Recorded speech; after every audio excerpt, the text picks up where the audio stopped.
लौकिक विज्ञान शाप भी हो सकता है या वरदान भी हो सकता है, लेकिन वो कोई जुआ नहीं हो सकता। जुआ मतलब गैम्बल।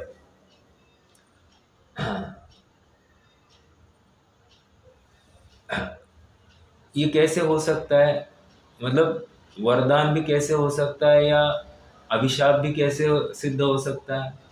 एक ही बात है, उसका प्रयोग हम किस प्रकार कर रहे हैं। अर्थात इस विज्ञान के द्वारा जो उपजी कोई भी व्यवस्था है, उस व्यवस्था का प्रयोग हम कैसे कर रहे हैं, उसके अनुसार वो हमारे लिए अभिशाप है या हम वरदान है, ये तय होगा। मूल बात क्या आ गई? प्रयोग। हाँ, अमृतचंद्र स्वामी ने भी लिखा है ना एक जगह पर, क्या लिखा है कि वहाँ पर भी उपयोग का प्रयोग, इस जीव को भी आत्मा की सिद्धि कब होगी? कह रहे अपने उपयोग का प्रयोग यथार्थ करेगा तब। फिर से उदाहरण दिया मैंने लौकिक विज्ञान का, भौतिक विज्ञान का, और घटित करना है इसको वर्तमान में उपलब्ध इस पर्याय के साथ में। इस पर्याय का ये पर्याय, ये ऐसे लगाएं, ये वर्तमान पर्याय अर्थात असमान जातीय द्रव्य पर्याय, जिसमें संगीपना जीव को प्रकट हुआ है, मनुष्य पर्याय प्रकट हुई है, जागरूकता प्रकट हुई है। इस पर्याय का ये पर्याय अभिशाप है या वरदान है? कहो तो अभिशाप, कहो तो वरदान। कैसे? उसका प्रयोग हम कैसे कर रहे हैं उसके ऊपर से। यदि हमारा वर्तमान उपयोग आत्मा को ध्याने के लिए प्रयासरत हो तो वो वरदान बनेगी, और वही उपयोग यदि विषयों को भोगों में प्रवृत्ति होकर रहा हो तो वो अभिशाप कहलाएगी। निष्कर्ष इतना ही है कि अवस्था भी सचमुच अच्छी या बुरी नहीं होती है। उस अवस्था का प्रयोग हम कैसे करते हैं वो तय करेगा कि ये अच्छा या बुरा था। प्रयोग अच्छा या बुरा होने से कार्य यथार्थ अयथार्थ सिद्ध होते जाता है। ठीक है, उदाहरण देता हूँ एक। अभी ये मनुष्य पर्याय सफल कब कही जाएगी? जब इस मनुष्य पर्याय को अर्थात इस पंचेंद्रियपना, संगीपने को, पर्याप्तकपने को ये जीव अपने उपयोग के माध्यम से किसी यथार्थ जगह पर यथार्थ समय में निवेश करे। दो बातें कही, यथार्थ जगह पर और यथार्थ समय में निवेश करे। यदि ऐसा नहीं करे तो उसकी हालत उस किसान जैसी होगी। कौन किसान?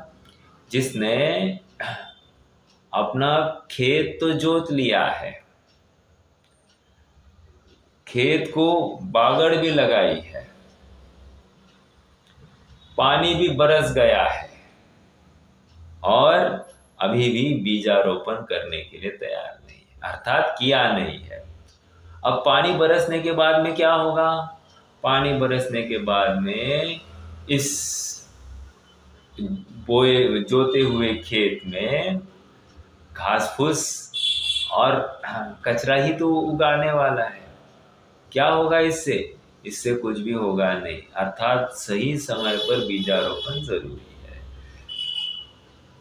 मैं यही कह रहा हूँ, आत्मा को ध्याने के लिए ये वर्तमान पर्याय सही समय में आत्मा के बारे में समझाए, अर्थात इस पर्याय को आत्मा के सन्मुख करे, और सन्मुख करने के बाद में उसको अपनी तरफ खींच, अर्थात उसमें ही प्रवृत्त करा है।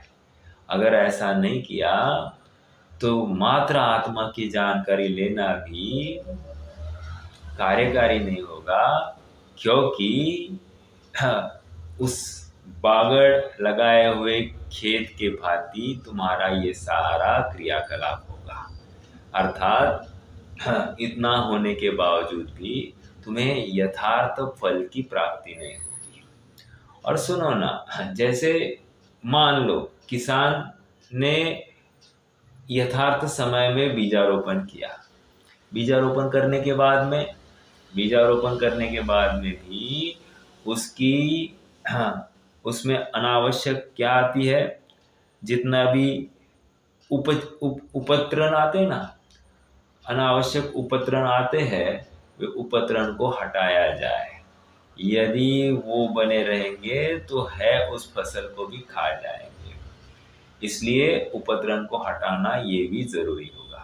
अर्थात समय समय पर उसको ये भी चेष्टा, अर्थात प्रयोग, अपने उपयोग का प्रयोग कैसे करना है इसको समझना चाहिए। ठीक है।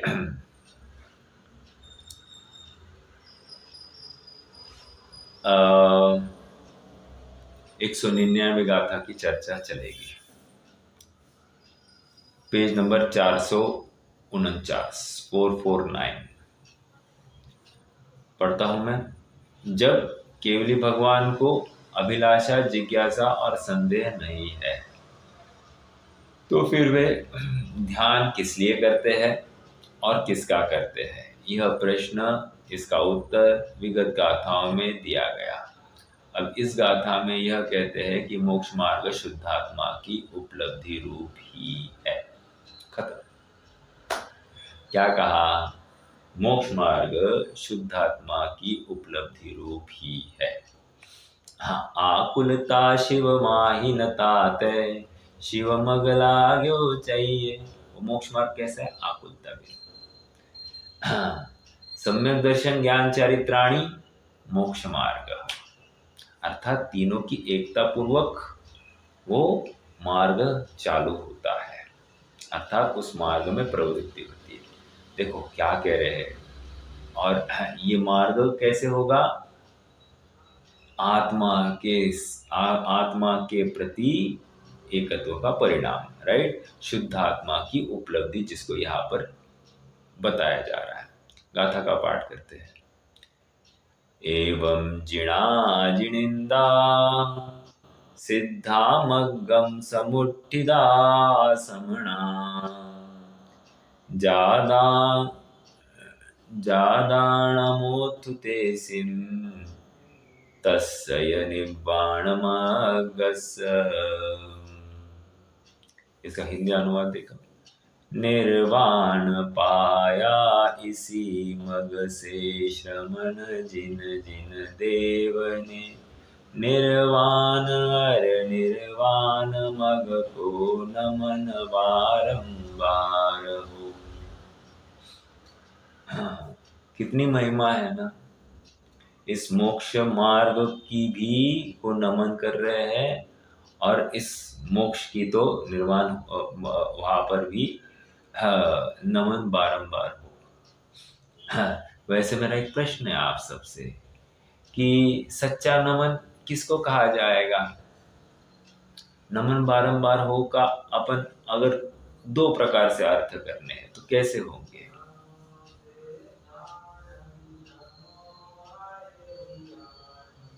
निश्चय व्यवहार। बराबर, निश्चय व्यवहार। अब निश्चय नमन और व्यवहार नमन मतलब क्या? निश्चय से अपना आत्मा और व्यवहार से जिनेंद्र। व्यवहार से जिनेंद्र भगवान।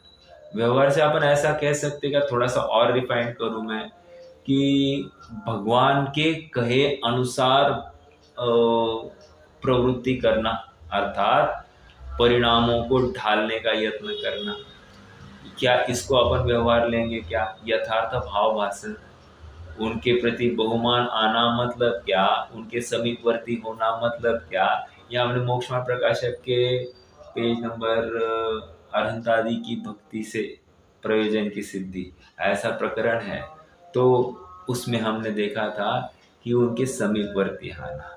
तो समीपवर्ती होना मतलब क्या कि वो जैसे जैसे प्रवृत्ति कर रहे हैं, उन्होंने जैसी जैसी प्रवृत्ति की है, उन सब बातों का सेवन करना।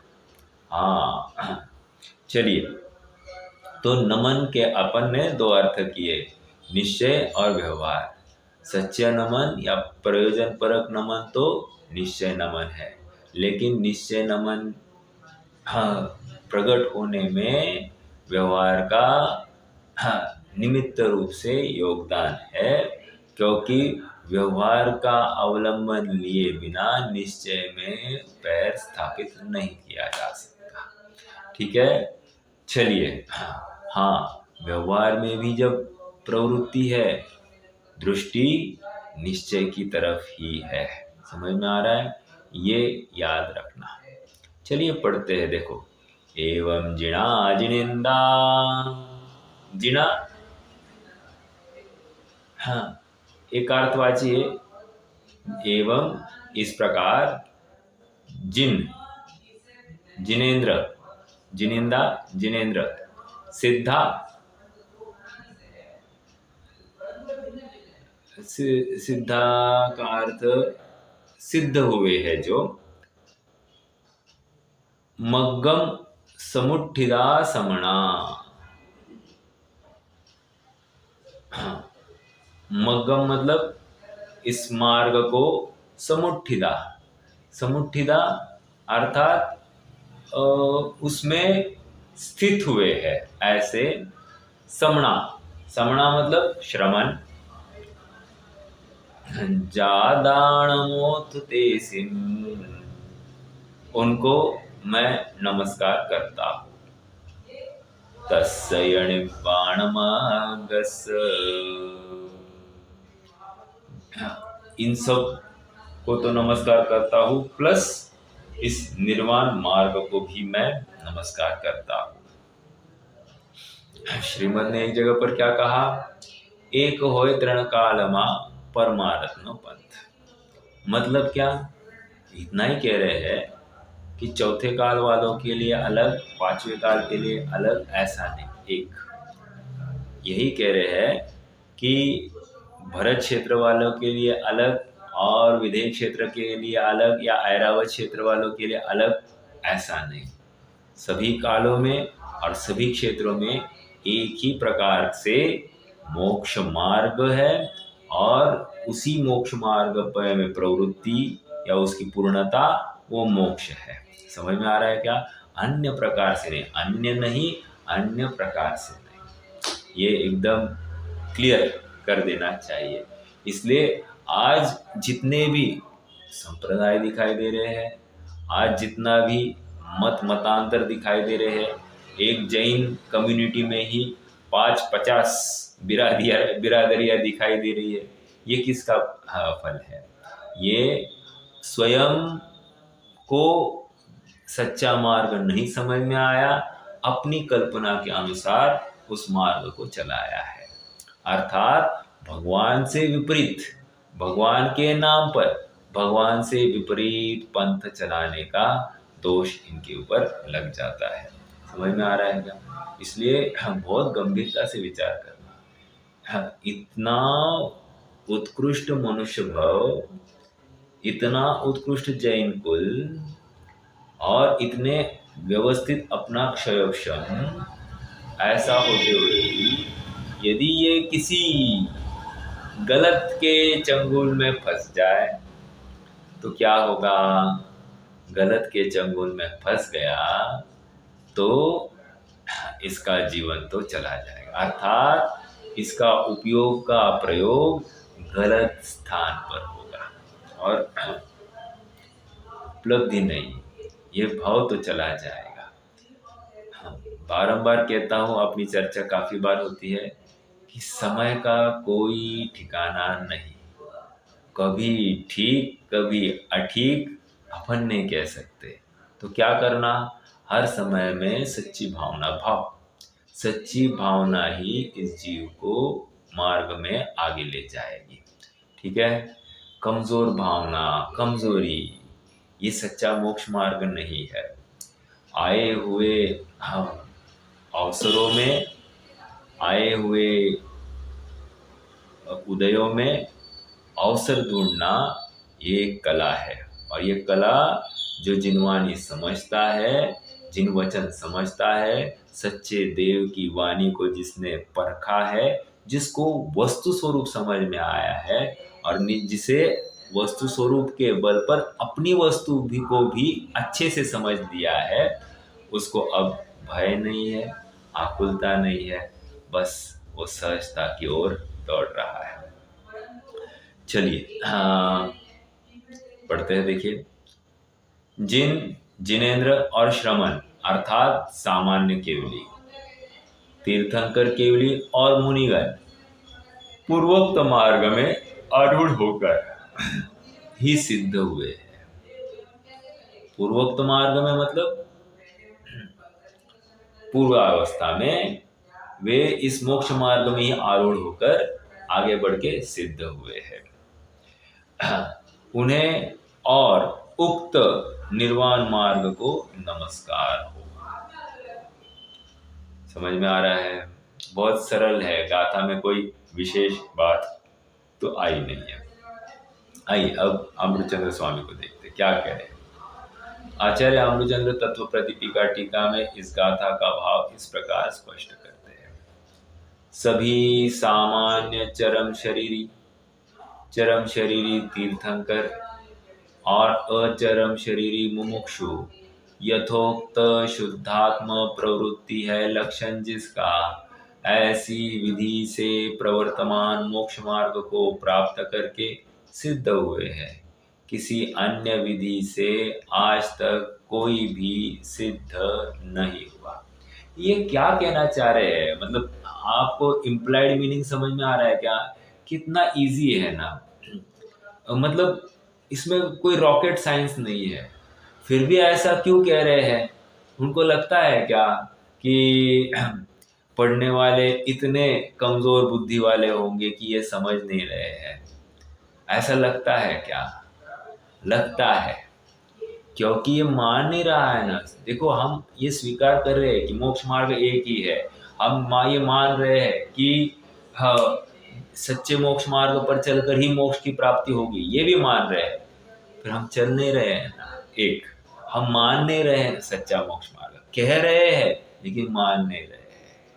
और कदाचित सच्चा मोक्ष मार्ग कहकर हम गलत मोक्ष मार्ग का ही अनुकरण कर रहे होंगे, तो अर्थात हमारी जिम्मेदारी कितनी बढ़ गई है, आपको ख्याल आ रहा है क्या? अर्थ यहाँ पर ये समझा रहे हैं कि ये मोक्ष मार्ग ही है, इसका निर्णय करना ये तुम्हारी जिम्मेदारी है। बार बार परीक्षा करना इस मोक्ष मार्ग की, नहीं तो मार्ग के बजाय तुम उन्मार्ग में चल बैठोगे, और उन्मार्ग में चलोगे तो आत्मा के बदले में अनात्मा को ध्या बैठोगे। सब तकलीफें हैं, और अनात्मा को ध्या कर तुम्हें सुख की प्राप्ति तो नहीं होगी, भ्रम की प्राप्ति होगी। समझ में आ रहा है क्या? और ये भ्रम मिटाने के लिए तो ये उद्यम चल रहा था, इसलिए आज प्रारंभ ही किया कि ये पर्याय का प्रयोग किस प्रकार हो रहा है, ये तय करेगा कि ये पर्याय वरदान थी या अभिशाप। विचार समझ में आ रहा है क्या? गाथा इतनी सरल, लेकिन फिर भी आचार्य देव को कहने का भाव हुआ है तो उसमें कोई ना कोई गंभीरता है, कोई ना कोई करुणा है, कोई ना कोई संदेश है, कोई ना कोई इशारा है। इशारे को समझो। हाँ ठीक है, चलो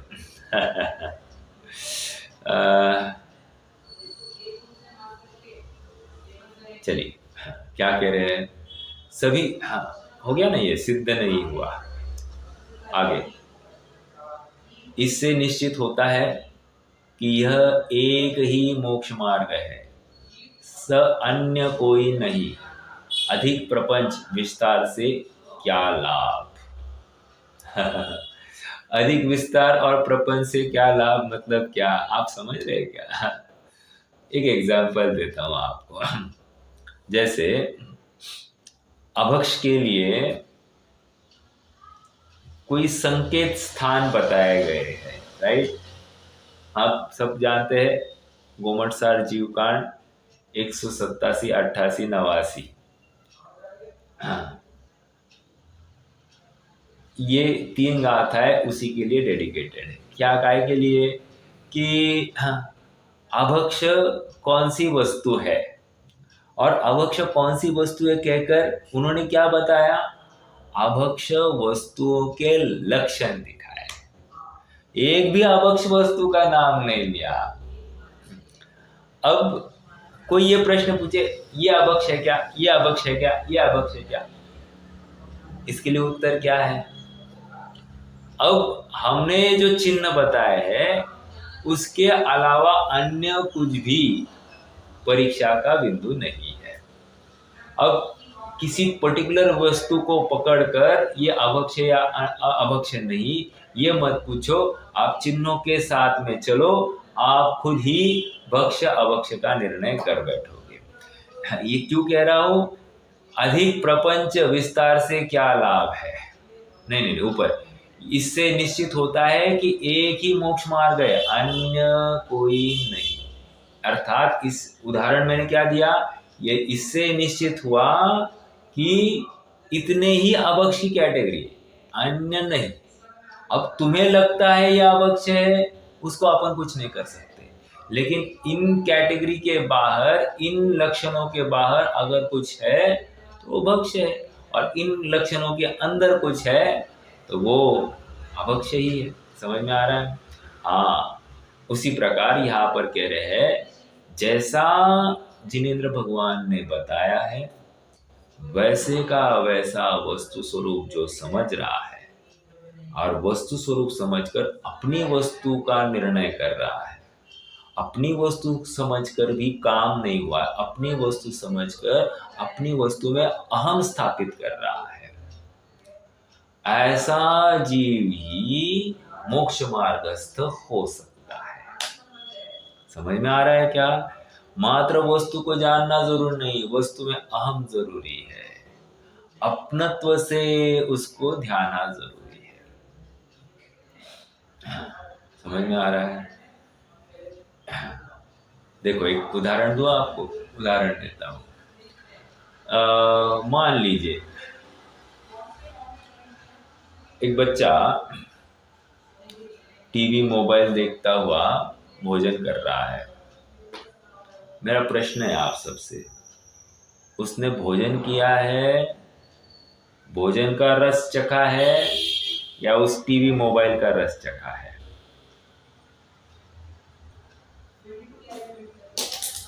वेरी नेचुरली उसने टीवी मोबाइल का रस ही चखा है। समझ में आ रहा है क्या। उसने भोजन का रस चखा ही नहीं, तो भोजन किया कि नहीं। भोजन करते हुए भी उसकी दृष्टि यदि उस भोजन पर नहीं है तो उसने भोजन का रस चखा ही नहीं है। समझ में आ रहा है क्या। तो उससे उसको कुछ लाभ होने वाला नहीं है। समझ में, जैसा लाभ होना चाहिए वैसे लाभ होने वाला नहीं है।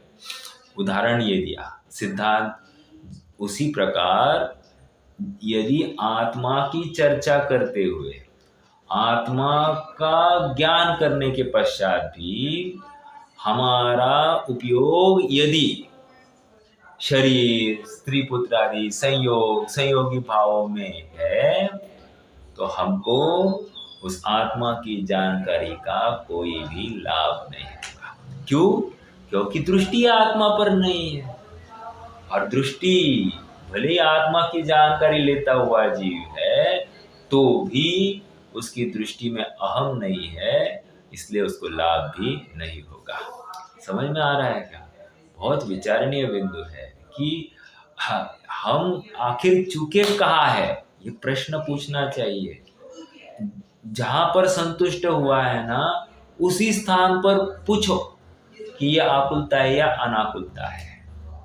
यदि आकुलता है तो उत्तर तो सरल है, यदि अनाकुलता है तो फिर अनाकुलता जनित आनंद भी है कि नहीं है, समझ में आ रहा है, निश्चिंतता है कि नहीं है, सप्त भय रहितपना है कि नहीं है, 8 गुणों से युक्त भाषित हो रहा है कि नहीं हुआ है, निशंकित, निकांक्षित, निर्मूढ़ता आदि आदि ऐसे 8 अंग का धारी भाषित हो रहा है कि नहीं बाहर है।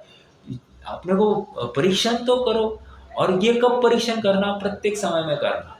जब तक उस मार्ग की पूर्णता नहीं होती तब तक परीक्षा ही करते रहना है। और परीक्षा करने वाला कैसा होता है? रुचिवंत तो होता है। वो अपनी गलतियों को बारंबार देखना चाहता है, मैं कहाँ गलत कर रहा हूँ, मैं कहाँ गलत कर रहा हूँ। क्यों? क्योंकि उसको 100% मार्क्स चाहिए। हाँ जी, देखो, दिन में एक आध बार विचार किया, हाँ आज गलती हो गई, हाँ बस, और फिर शांति, मतलब खेद भी किया, हाँ स्वीकार किया, लेकिन फिर से प्रयास रहा क्या? नहीं रहा। तो फिर आज गलती हुई है ये स्वीकार करने में भी कोई उपलब्धि नहीं, ठीक है, क्योंकि वो गलती सुधारने का प्रयास हो नहीं रहा है। अधिक प्रपंच से क्या लाभ है? उस शुद्धात्म तत्व में प्रवर्तित सिद्धों को तथा शुद्धात्म प्रवृत्ति रूप मोक्ष मार्ग को, जिसमें भाव्य और भावक का विभाग अस्त हो गया है। भाव्य भावक भाव, हाँ, एक भाव आया वंद्य वंदक भाव, और एक भाव आया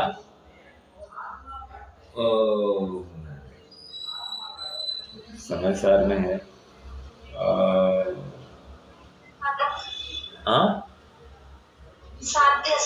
साध्य साधक भाव।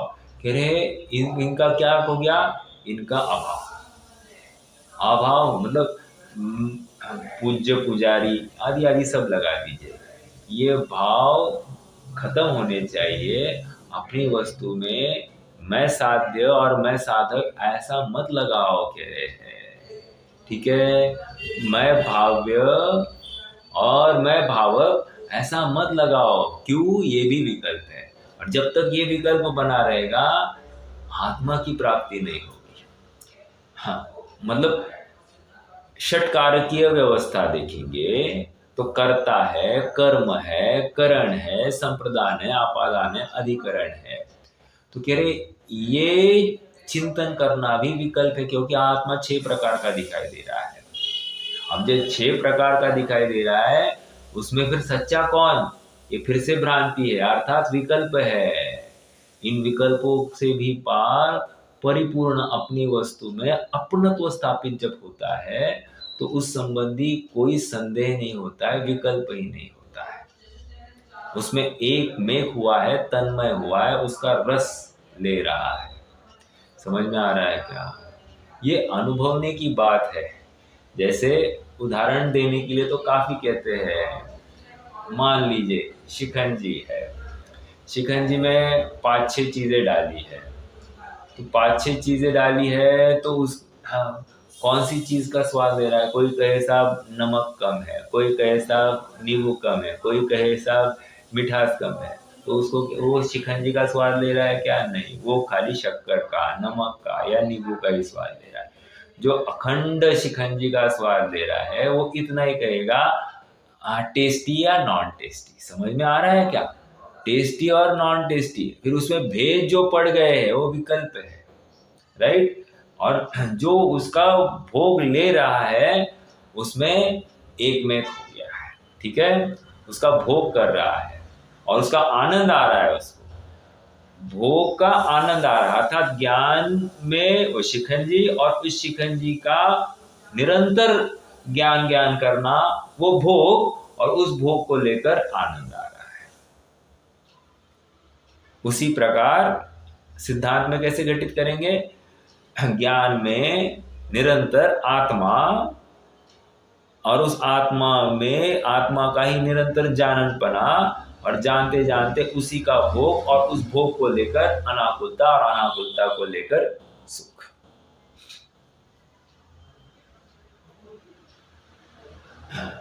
तो ये परीक्षा का बिंदु यहां पर दिया जा रहा है।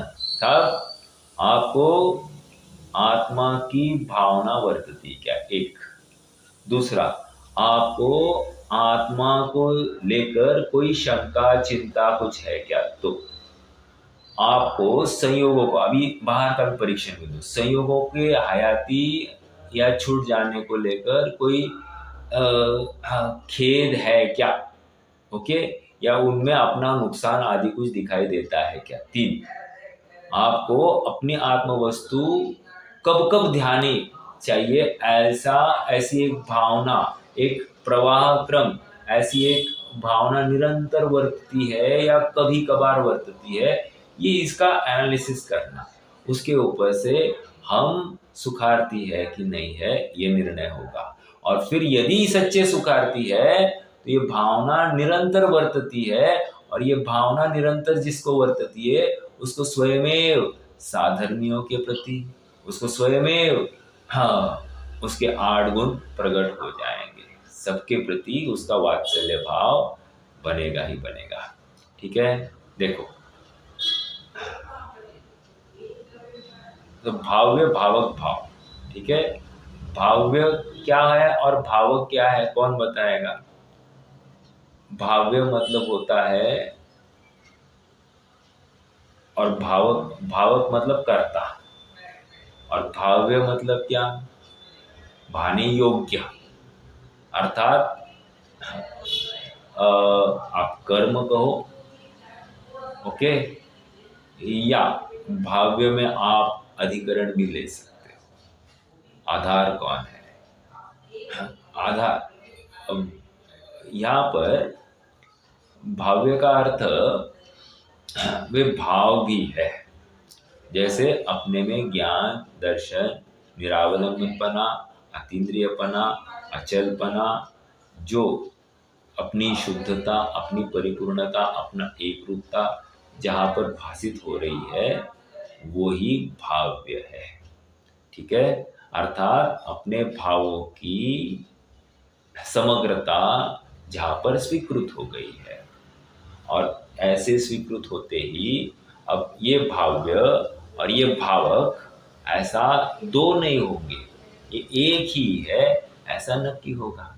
जैसे सोना और स्वर्णपना अलग है क्या, नहीं। उसी प्रकार शक्कर और मिठास अलग है क्या, नहीं। तो हाँ, वो भाव्य अर्थात मिठास और भावक अर्थात वो शक्कर एक ही है, समझ में आ रहा है क्या।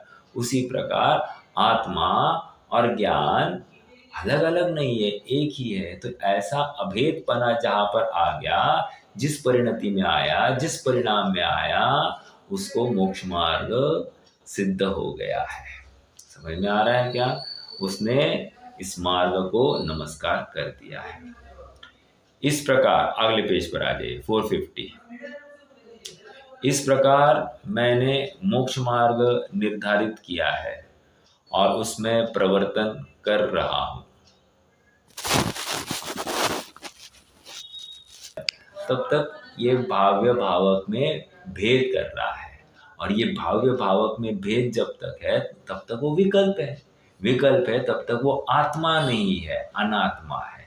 भले ही आत्मा की चर्चा कर रहा है, आत्मा का चिंतन कर रहा है, लेकिन वो आत्मा नहीं है, अनात्मा है, क्योंकि वो विकल्प है, और विकल्प को पुद्गल कहा गया है, मन जनित है ना, तो उसको पुद्गल के खाते में भी डाला है। समझ में आ रहा है क्या। यह ऐसा है। इस प्रकार मैंने मोक्ष मार्ग निर्धारित किया है और इसमें प्रवर्तन कर रहा हूं। उक्त कथन में ध्यान देने की बात यह है कि गाथा में जिन, जिनेन्द्र और श्रमण शब्द आए हैं, जिनका सामान्य अर्थ चरम शरीरी सामान्य केवली और तीर्थंकर केवली तथा अचरम शरीरी, चरम शरीरी और अचरम शरीरी सभी मुनिराजों तो हो सकता है, परंतु यह श्रमण शब्द में से अचरम शरीरी अर्थात उसी भव से मोक्ष नहीं जाने वाले मुमुक्षु भी लिए गए हैं, जिनमें ज्ञानी, श्रावक और मुनिराज सभी आ जाते हैं। समझ में आ रहा है क्या। हाँ, जो जो मोक्ष मार्ग में स्थापित हो गए हैं उन सबको यहाँ पर नमस्कार किया है। आगे साथ में यह लिखा है कि ये सभी शुद्धात्म प्रवृत्ति रूप मोक्ष मार्ग से सिद्ध हुए हैं। मतलब क्या? शुद्धात्म प्रवृत्ति रूप मोक्ष मार्ग से सिद्ध हुए हैं मतलब क्या? चलो, ये कथन सिद्ध हुए हैं ये जब कह रहे हैं, वह अपेक्षा क्या है इतना कोई बताएगा? चौथे गुणस्थान वाले को गुणस्थानातीत सिद्ध भगवान के साथ में एक जैसा कह रहे हैं, उसका आधार क्या है?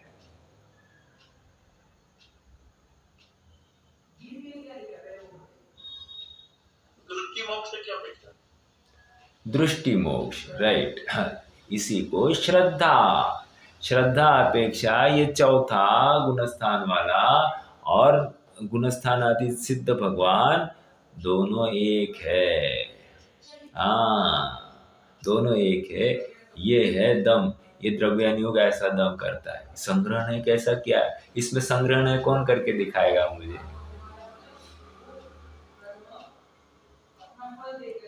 संग्रहण से क्या हुआ? चौथा और गुणस्थानातीत सिद्ध ये एक कैटेगरी में लिए और बाकी को दूसरी कैटेगरी में है। समझ में आ रहा है क्या? ऐसा संग्रहण इस सबको एक देखता है, कुछ भी अंतर नहीं देख रहा है। अर्थात ये बाल बच्चे वाला, व्यापार करने वाला और वे शरीर रहित, ऐसा होते भी कुछ भी अंतर नहीं देख रहा है। ऐसी दृष्टि है उस संग्रहण की। ये शरीर से पार मात्र वो आत्मा की श्रद्धा देख रहा है, और वहां तो श्रद्धा है ही, मतलब शरीर ही नहीं है लेकिन वो श्रद्धा ही था, तो दोनों श्रद्धा एक देख रहा है, बस हो गया, दोनों एक है। ऐसा ठीक है। कहाँ गए थे अपन? हाँ, साथ में यह लिखा है कि ये सभी शुद्धात्म प्रवृत्ति रूप मोक्ष मार्ग से सिद्ध हुए हैं। आगे यहाँ एक प्रश्न सहज ही संभव है कि जो अचरम शरीरी है वे सिद्ध कैसे हो सकते हैं? एक आपको तर्क दूं क्या? थोड़ा सा तर्क एक देता हूं। आपने पंच परमेष्टि की स्थापना कहीं देखी है क्या? देखी होगी, मतलब या देखी नहीं होगी तो सुनी होगी। हाँ, प्रश्न ये है, पंच परमेष्टि की स्थापना करनी चाहिए कि नहीं करनी चाहिए? हाँ, तो कह रहे हैं कि यूजुअली यथार्थ मार्ग तो मात्र और मात्र तीर्थंकर केवली की ही स्थापना होती है, राइट? तीर्थंकर केवली की ही होती है, अन्य किसी की नहीं। एक, लेकिन कोई करे तो विरोध नहीं है। समझ में आ रहा है क्या? क्योंकि पूज्य अवस्था है तो विरोध नहीं है, लेकिन महिमा तीर्थंकरत्व की अपेक्षा ज्यादा है, इसलिए उसकी ही स्थापना होनी चाहिए। और देखो ना, फिर तर्क दिया है तर्ककर्ता ने, एक तीर्थंकर केवली में पंच परमेष्टि है कि नहीं है? एक तीर्थंकर केवली में पंच परमेष्टि गर्भित है कि नहीं है? प्रश्न है आप सबसे।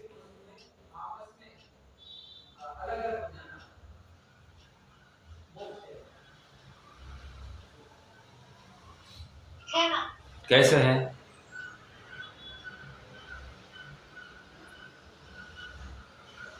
पूर्व अवस्था लेंगे तो हाँ, बराबर। पूर्व अवस्था लेंगे तो भूत नैगम से वहां पर हमको मुनिया अवस्था दिखाई दे रही है, और वर्तमान में तो अरहंता अवस्था है ही, और भविष्य की सिद्ध अवस्था भी देख रहे हैं अपन।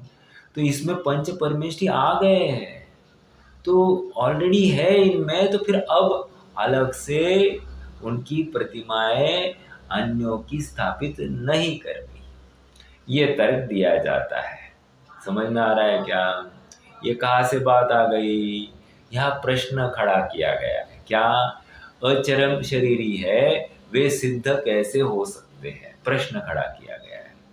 हाँ, मैंने यहाँ पर स्थापना की बात करी कि भाई पांचों परमेष्टि की आवश्यकता नहीं होती है, एक ही तीर्थंकर केवली की ही प्रतिमा होनी चाहिए।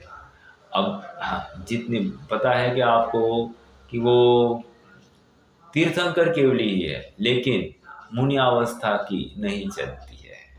एक्चुअली नहीं चलती है कहना योग्य नहीं है। अब है, अब आ गई है, या किसी ने भावावेग में प्रभावना के हेतु किसी ने वो उपसर्ग अवस्था में की होगी कोई ये वो उसका सीन दिखाने का यत्न कराया होगा, तो विरोध नहीं है।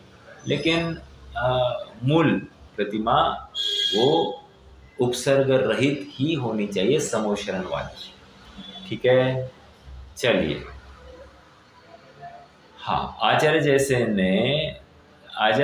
जैसेन के चित्त में भी यह प्रश्न खड़ा हुआ होगा कि अचरम शरीरियों को सिद्धपना कैसे घटित हो सकता है। यही कारण है कि उन्होंने इस प्रकार की शंका उपस्थित कर उसका निम्नलिखित अनुसार समाधान प्रस्तुत किया है। उसी भाव से मोक्ष नहीं जाने वाले अचरम शरीरियों के सिद्धपना कैसे संभव है। यदि ऐसा कोई प्रश्न करे तो उसका उत्तर आगम में इस प्रकार दिया है। अब देखो क्या है। तव सिद्धेण सिद्धे संजम सिद्धे चरित सिद्धेय णाणमी संदन्नमी संदन्नमीय सिद्धे शीर्षाणमं सामी। क्या कह रहे हैं? तव सिद्धे,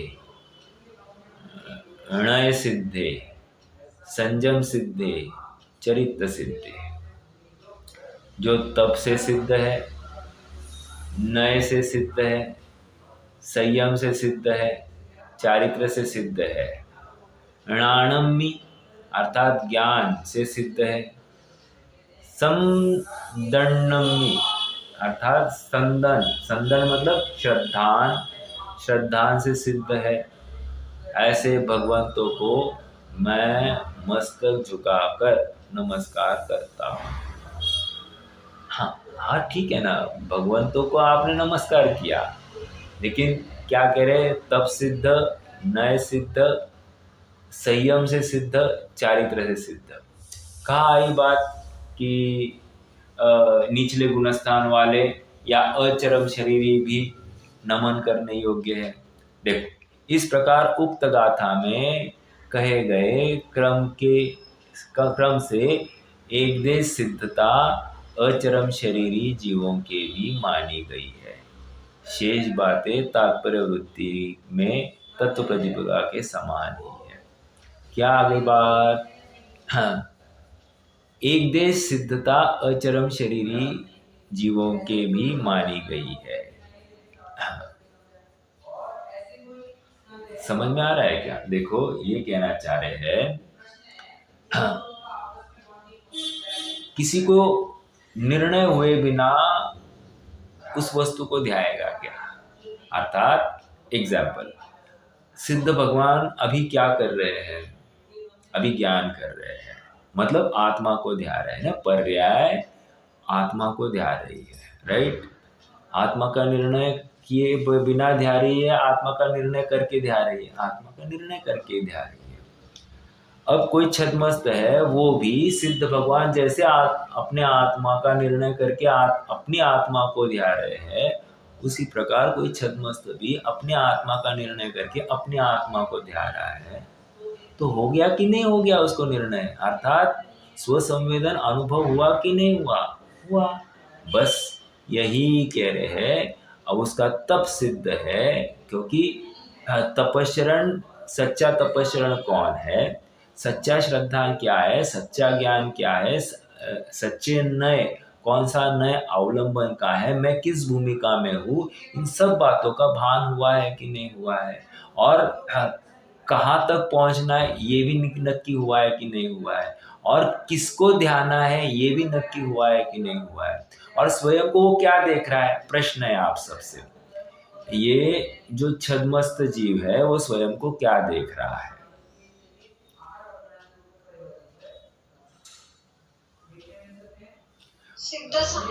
सिद्ध समान देख रहा है, अर्थात सिद्ध ने अपने को आत्मा ध्यान है, खत्म। सिद्ध भी अपने को सिद्ध नहीं देख रहे, वे अपने को आत्मा देख रहे हैं। केवली भी अर्थात तीर्थंकर परमात्मा भी अपने को तीर्थंकर रूप नहीं ध्याते, अपने को आत्मा देखते हैं। उसी प्रकार जो छद्मस्त है वह चरम शरीरी है, वो अपने को आत्मा देख रहा है। वो चरम शरीरी या चरम शरीरी ऐसे विशेषण वाला देख ही नहीं रहा है, एक भव वाला, दो भव वाला, तीन भव वाला ऐसा देख ही नहीं रहा है, अपने को भवातीत देख रहा है, अपने में भव ही नहीं देख रहा है। तो अब बात क्या बची, इसका मतलब वो भी कालांतर में पर्याय से सिद्ध हो जाएगा। जिसने अपने को सिद्ध देख लिया है उसको भी नमन करने में कोई हर्जा नहीं, ये बात यहाँ पर आ गई। नए से सिद्ध, ये भी एक बात समझ लेना, नए से सिद्ध मतलब क्या है? नए से सिद्ध मतलब आठवें नए की अपेक्षा वो दृष्टि का विषय है, ऐसा उसका निर्णय हो गया है। ठीक है, नए से सिद्ध अर्थात नए से सिद्ध कहो श्रुत ज्ञान से सिद्ध हुआ है। श्रुत ज्ञान से सिद्ध मतलब क्या? अपने सम्यक श्रुत ज्ञान को प्रकट कर लिया है। हाँ, मिथ्या श्रुत ज्ञान की बात नहीं चल रही है, सम्यक श्रुत ज्ञान जिसने प्रकट कर लिया है। अर्थात हे उपादे, क्या कहा? आगे ज्ञान से सिद्ध कहा है, तो यहाँ नए से सिद्ध ज्ञान कैसे हो? अच्छा, ठीक है ना, चलेगा। देखो, नए से सिद्ध का अर्थ यहाँ पर शुद्ध ज्ञान है कि नहीं है। नए कौन से ज्ञान का विषय है?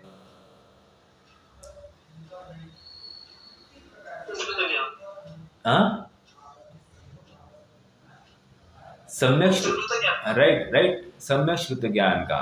और ज्ञान सिद्ध कहकर यहाँ पर सामान्य ज्ञान सिद्धि की बात कर रहे होंगे। देखो, आप थोड़ा सा इतना तो लॉजिक लगाना पड़ेगा अपने को कि नए अन्य किसी भी ज्ञान में लगता नहीं, मात्र श्रुत ज्ञान में लगता है। और श्रुत ज्ञान का अवलंबन हुए बिना, अर्थात सम्यक श्रुत ज्ञान का अवलंबन हुए बिना जीव सुखी हो ही नहीं सकता। अतः श्रुत ज्ञान ही निर्णय कराने वाला है फाइनल। वो इसमें हमी अर्थात अपनी वस्तु की हमी श्रुत ज्ञान ही भरने वाला है। तो उसमें कोई विरोध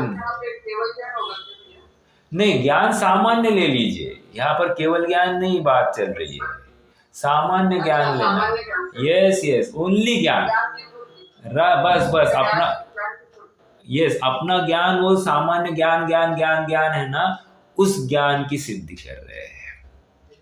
क्योंकि देखो, अनुभव करने के लिए सम्यक श्रुत ज्ञान भी नहीं, मतलब उसका भी विकल्प देखा जाए तो एक विकल्प ही है। लेकिन सामान्य ज्ञान को जैसे ही ध्याया ना, ये पहुंच गया है अपने आत्मा में। आप देख लीजिए, थोड़ा सा ना चिंतन करेंगे ना शांति से, आप पाओगे कि ये सामान्य ज्ञान जैसे ही अपने संचेतन में आ जाता है ना, अपने को एक रिलीफ इमीडिएटली भाषित होती है। बहन जी, आपका माइक म्यूट कीजिए। समझ में आ रहा है क्या? तो सामान्य ज्ञान सबसे जबरदस्त टूल है, आप देख लेना, कभी भी चिंतन करेंगे तो आपको ये ज्यादा लाभकारी देगा। आइए, इस प्रकार उक्त गाथा में, समय तो हो रहा है, इस प्रकार उक्त गाथा में कहे गए। हाँ, बोलिए। ज्ञान और दर्शन में लिखा है ना नीचे, तो हाँ। ये कैसे हो सकता है? चारित्र ज्ञान और दर्शन। देखिए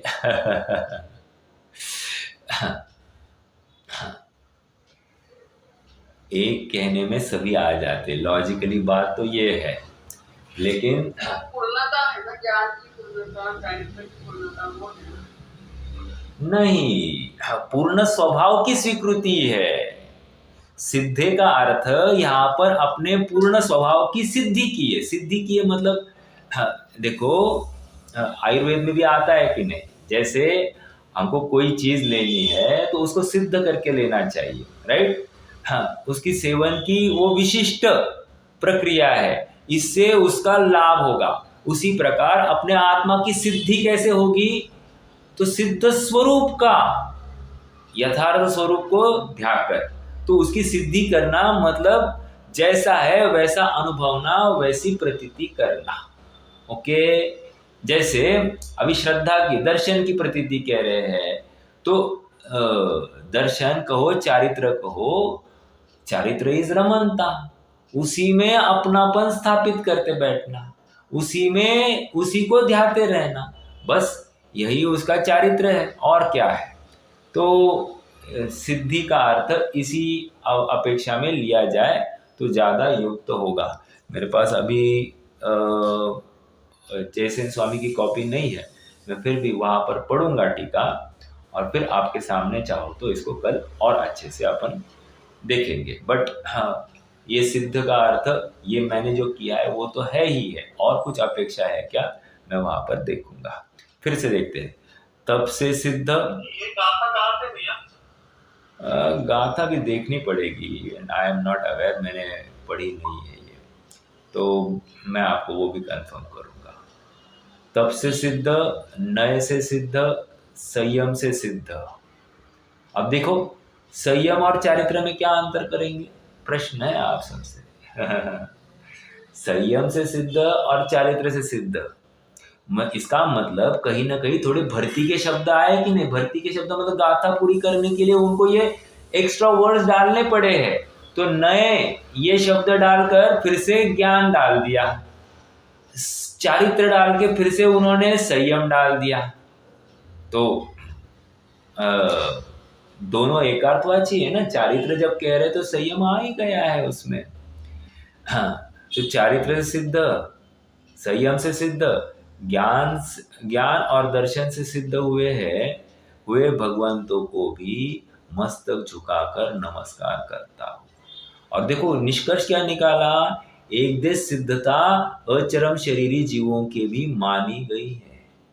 वहां तो पूर्ण सिद्धता दिखा रहे हैं, और इसी गाथा में से एक देश सिद्धता अचरम शरीरी वालों की बताई गई है, ऐसा वे निष्कर्ष निकाल रहे। और मैं जो अर्थ कर रहा था, जिसने ऐसे स्वभाव को ध्याया वो सिद्ध ही है, अर्थात उसको स्वभाव का निर्णय हो गया ना कि ये जैसे H2O, तो H2O या सॉरी शक्कर लीजिए, जिसको शक्कर के स्वभाव का निर्णय हो गया तो उसने शक्कर की सिद्धि कर ली है। समझ में आ रहा है क्या। उसी प्रकार जिसको ज्ञान स्वभाव का अर्थात आत्म स्वभाव का निर्णय हो गया है, उसने उस ज्ञान में पाए जाने वाले जितने भी भाव है उन सभी भावों की सिद्धि की है कि नहीं की है, की है। बस इसको मैं सिद्ध कर रहा हूं, ठीक है। हाँ, गाथा का एक अर्थ ऐसा भी निकल रहा है कि जिन्होंने पूर्ण सिद्धि कर ली है, अर्थात अर्थ देखिए ना, अर्थ यही कह रहे ना। इसलिए एक देश कैसे निकाला, क्योंकि ये पूर्ण सिद्ध वालों की चर्चा है। अब जब पूर्ण सिद्ध के वालों की चर्चा है तो अपूर्ण सिद्धि करने वालों को भी इसमें एक देश से गर्भित कर समझ लेना, ऐसा अर्थ निकाल रहे हैं स्वयं, इम्प्लाइड मीनिंग। तो ये पूर्ण सिद्ध वालों की चर्चा, बट अपेक्षा दो, इसको जिसने वस्तु की ही सिद्धि की है, वस्तु को स्वीकार किया है, उसको सिद्ध करना कहते हैं। जैसे और एक उसी आयुर्वेद के उदाहरण को लीजिए। आयुर्वेद के उदाहरण में अपन ने वस्तु की सिद्धि की है, तो निर्णय हो गया ना अब ये लाभ क्या क्या करने वाली है, बस ये हो गई सिद्धि। अब उसका सच्चा लाभ क्या होगा जब ग्रहण करेगा तब, राइट, बिल्कुल सही है। लेकिन जिसको ये भी निर्णय हो गया है ना, वही तो ग्रहण करने वाला है उस वस्तु को, और उसी को ध्याते रहने वाला है, ये समझाना है मुझे। आप पकड़ रहे हैं।